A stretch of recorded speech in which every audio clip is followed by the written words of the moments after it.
Good morning friends, আর একটা ব্লগের সাথে তনুশ্রীকে তোমরা পেলে।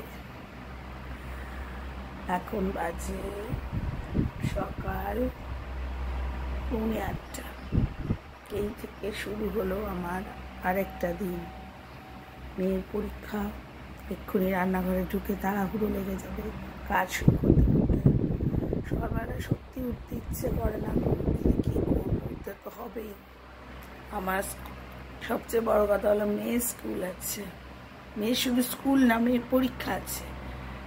এখন রান্নাঘরে ঢুকবো, পটল ভাজবো।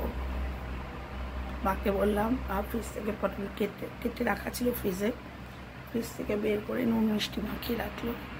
একটু বসলে পরে তারপরে সেই পটল ভাজাটা করবো। তারপরে ওকে ডাল দিয়ে পটল ভাজা দিয়ে খাইয়ে দেবো। স্কুল যাওয়ার সময় একদম মাছ টাছ বা উল্টোপাল্টা কিছু খেতে চায় না, তাড়াহুড়ো থাকে। তো আমিও চেষ্টা করি প্লেট কিছু খাবার দাবার। এখন আমি একটু চা খাবো, চা না খেলে আমি এনার্জি পাচ্ছি না।